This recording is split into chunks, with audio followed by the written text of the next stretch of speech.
of fear. And so we find that many Muslims, American Muslims in particular, they're afraid. Many of them, they live in a state of fear, and rightfully so in many cases. Because we find that there have been many instances in which Muslims have been harassed, Muslims have been abused, and there have been instances in which they've been attacked, that Islamic centers have been attacked. Just recently, you may have heard, a number of mosques and Islamic centers here in California and other places in the country have been receiving letters, threatening letters. And just recently, there was an event held just a few days ago with law enforcement regarding this issue. We find other instances of anti-Muslim hatred and bigotry. And so many Muslims are living in fear. We're seeing this and we're living in fear. But what's important, brothers and sisters, what we have to remember, keep in mind, is not to allow the debilitating effects of fear to prevent us, to preclude and to prevent us from having firm faith and firm resolve. I mentioned in the first khutbah that when it comes to our teachings reject this notion of despair. That a true believer is one that never has despair. Yes, fear sometimes may creep in.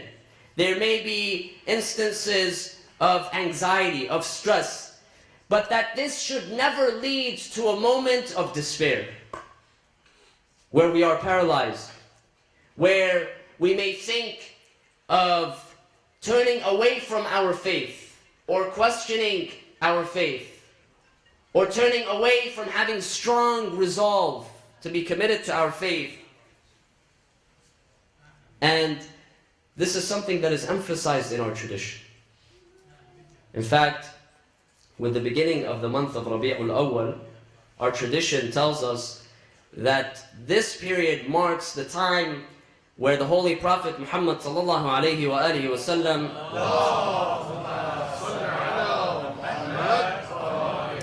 where he migrated, or rather where he fled Mecca towards Medina.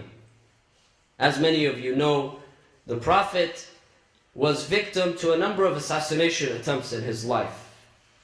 The Quraysh in Mecca, they came to a point where they decided they wanted to assassinate the Prophet, and so they met together and they decided that they would have 10 representatives of the various clans all attack the Prophet at once in the middle of the night in order to assassinate him. And we're told of the heroic position of Imam Ali in defending the Prophet, his loyalty towards the Prophet, in volunteering to sleep in his place while the Prophet fled from Mecca towards Medina. The tradition tells us that the Prophet, on his way, when he fled Mecca, he went and he hid. He didn't go directly to Medina, but he went and he hid in a cave. And with him, the Quran tells him, was one of his companions. And so you can imagine that this is a very stressful time for the Prophet. That he is running away, he's being pursued, he's running away from this assassination attempt, and he's being pursued. In fact, they are coming to look for him. When they realized that he was not there, they went to pursue him. And so the Quran relates to us this story of the Prophet and his companion. The tradition tells us that the companion that was with the Prophet was Abu Bakr. That they were together, they were leaving, they were hiding in this cave, and Abu Bakr was in a state of fear because of the circumstances. So he turned to the Prophet and he told the Prophet. He told him, I'm in a state of fear, I'm afraid. Allah subhanahu wa ta'ala, He brought down the revelation upon the Prophet. The Prophet turned to his companion and he said, إِذْ يَقُولُ لِصَاحِبِهِ لَا تَحْزَنْ. When the Prophet turned to his companion and he told him, do not fear. Don't be stressed. Do not fear. إِنَّ اللَّهَ مَعَنَا. God is with us. Allah subhanahu wa ta'ala is aware. He's seeing our circumstances.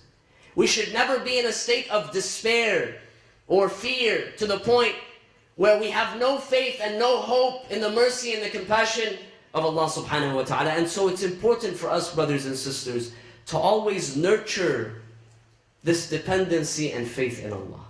And that we remind and encourage our children also.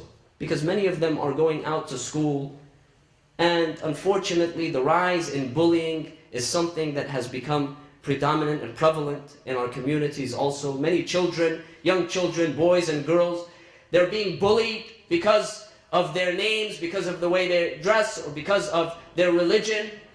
And so it's important for us to also nurture in our children the importance of having strong faith, that they realize that Allah subhanahu wa ta'ala is aware, and that Allah is the source of mercy and compassion upon us.